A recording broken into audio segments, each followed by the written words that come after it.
Hi everyone. I have a few cards that I need to make to send to a few people, and I've already made one and I just thought I would bring you along with the process. So they're fairly simple cards, just a little bit of matting and layering, and I'm going to be doing a little bit of fussy cutting. So the stamp set that I'm going to be using today is Timeless Tropical. This is available in our annual catalogue. And I've not used this stamp set for a while, so I thought I would use this. I'm going to be using the big flower, which I've already pre-stamped, as you can see here. And I've already stamped the sentiment, "Our friendship is timeless."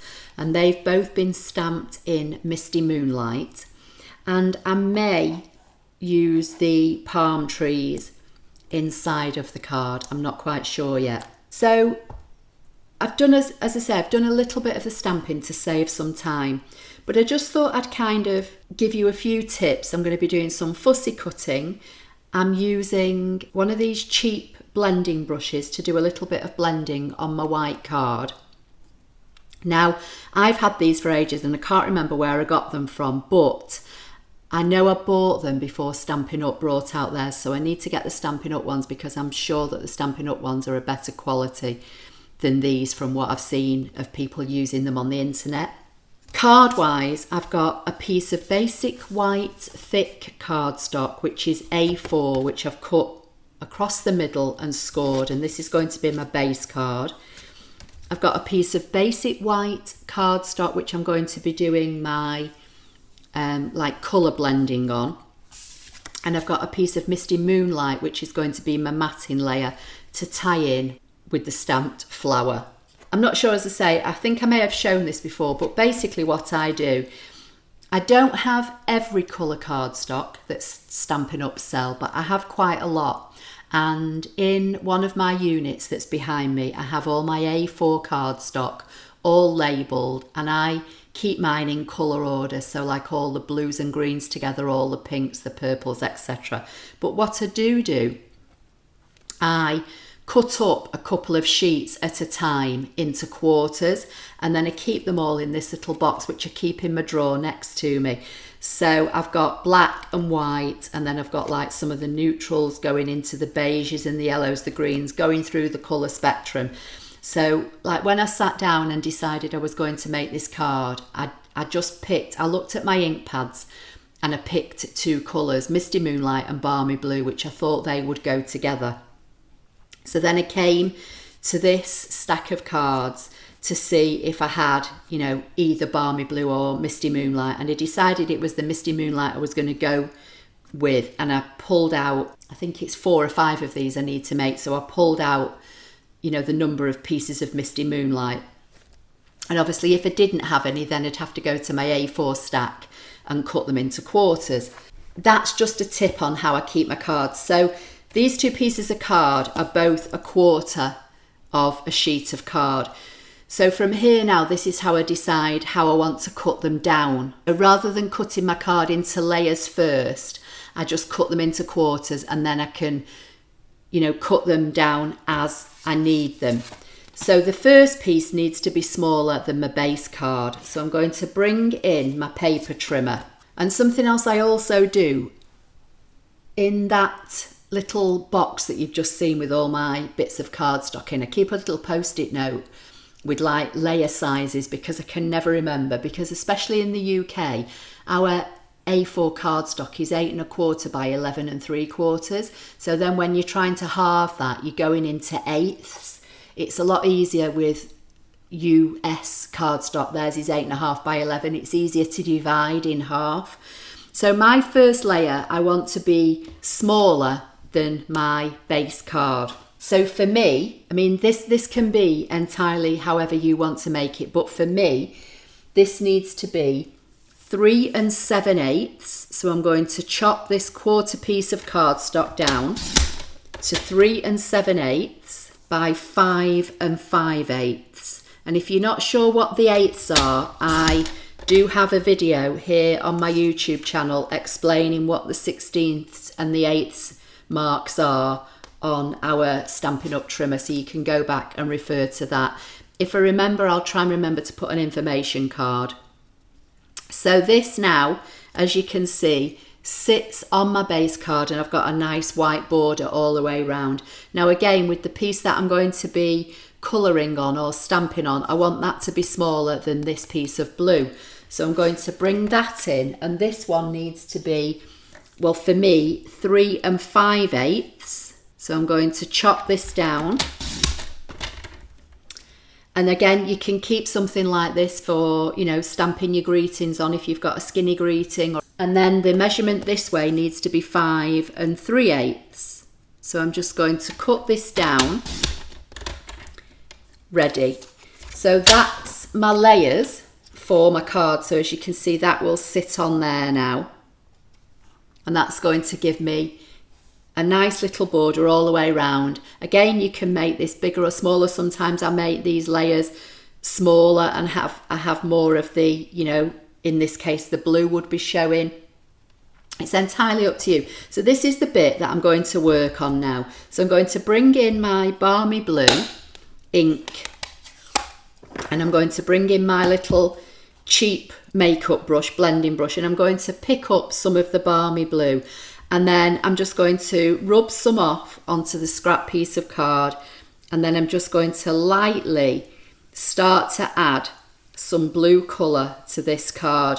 Now I can see that it is picking up some of the brush marks. And as I say, the Stampin' Up! Blender brushes, from what I've seen being used on the internet, are a lot better quality and will probably go on a lot better than this is, but the majority of this is going to be covered up, so I'm not unduly concerned at this time. So I'm just going to pick a little bit more up and then just lightly bring on some of this blue colour.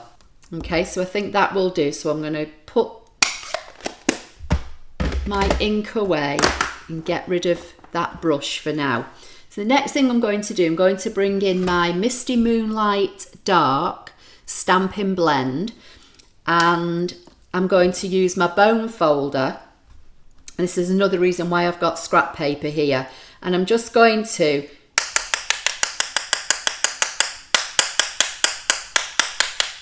tap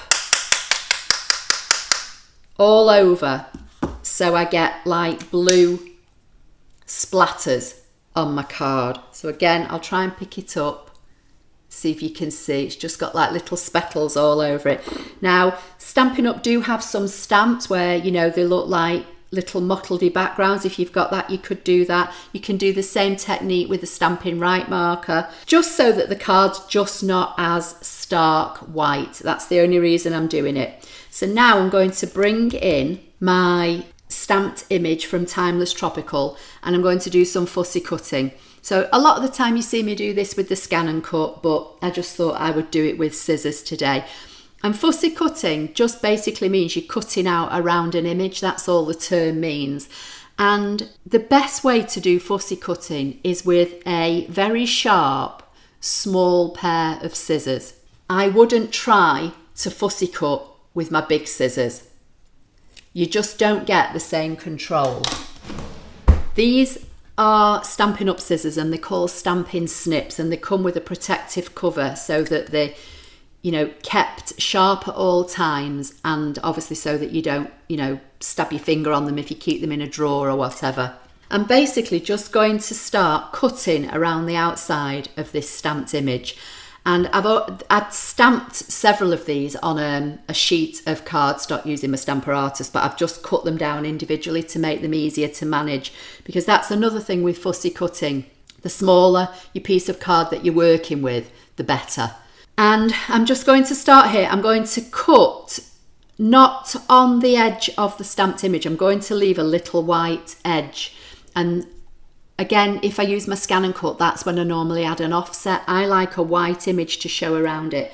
And also I think if you put a bit of white space around the outside of your stamped image, when this then goes onto the card, your eye is more drawn to the actual outline of the stamp, so you're not going to notice whether your fussy cutting's perfect or not. So I'm going to come in and I'm going to start. And another thing that you do with fussy cutting is you keep your scissors still and you move the card. Okay, that's the secret to fussy cutting. So I'm going to come in and I'm just going to literally move the card. So I'm moving my left hand, not, I'm not moving my scissors, if you like. I do when I get to where I need to turn, but I'm literally just keeping the scissors in one position in my hand, and I'm moving my left hand with the piece of card in it, kind of, from side to side to do the cutting. And I'm just keeping on the outside edge of this blue stamped image and just letting the scissors do the work. And I'm taking my time, and then I'm going to cut that off so it's a bit more manageable. I'm not sure how well you can see, but I have got a tiny, tiny white edge around the outside. Again, you can leave as much or as little as you want. I like to get fairly close, but not too close, and literally just moving this piece of card and just following this outside edge. And fussy cutting is, not to be feared, not to be scared of, and it's something that you can do. You can sit down, if you've got a few of these to make like I have, you can sit down either at your desk or with them on your knee at night and just sit and, or listen to some music and just cut them out. So there it is, all cut out, okay? Not as perfect as a ScanNCut would do it, but it's fine. So I'm just going to put those scissors to one side and bring this in. So now what I'm going to do with this, I'm going to position this over where I've made this kind of like blue hazy background, and I'm going to pop this up on dimensionals.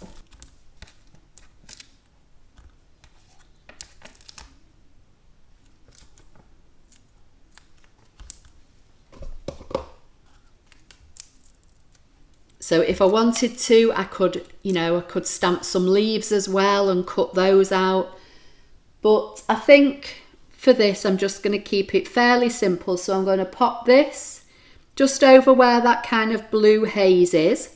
I'm going to bring in my Wink of Stella and just add a little bit of Wink of Stella just to the middle of this flower to give it a little bit of shimmery shine. Again, I'm not sure how well, if you'll see this or not. Don't think you can see it, but there is a little bit of shimmer there. So this now needs to get mounted onto my blue piece of card. So I'm just going to use some Stampin' Seal and position this as best I can. And again, it's a handmade card. If it's a little bit wonky or not quite perfect, don't worry about it. Then I've got my greeting, which I've already stamped, as I say, to save some time. I'm just going to put some dimensionals on the back of here. And the dimensionals I'm using here are the regular size. If you've got small areas that you want to have a bit of height to on your card, then obviously we sell the mini dimensionals as well. I'm going to pop that just down here, try and get it straight without getting my head in the camera. Then I'm going to bring in some of our basic jewel rhinestones, we call these, and I'm going to bring in my Take Your Pick tool, and I've already got some of the sticky putty end exposed.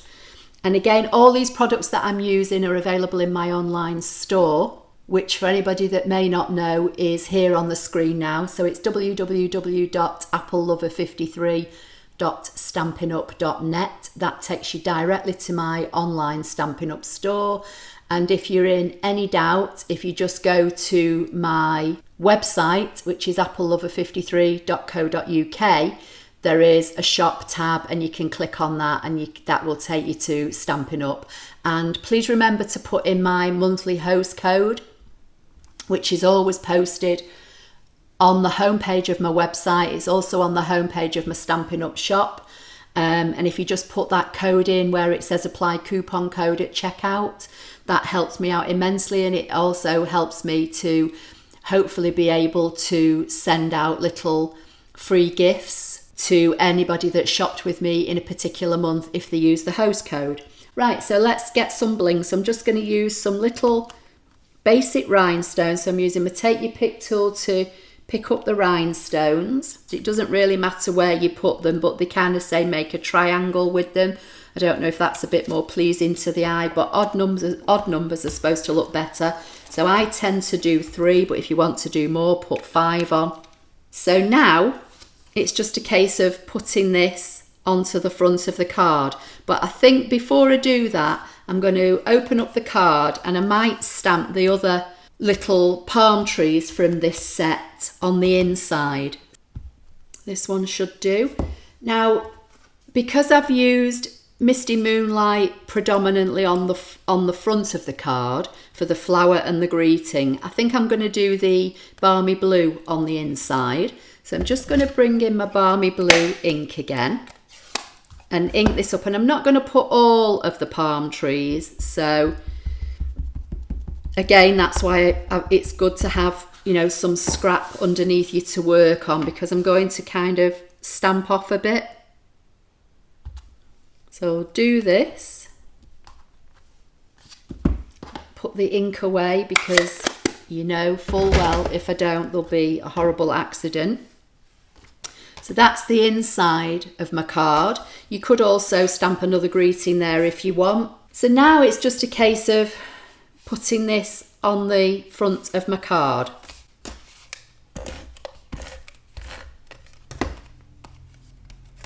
And then position this. And then I just like to turn it over and rub it from the back, and that way I know I'm not going to get any dirty marks or anything on the front. So, okay, so that's the card, how it's looking so far. So now, just to finish it all off, I'm just going to bring the ink pad back in.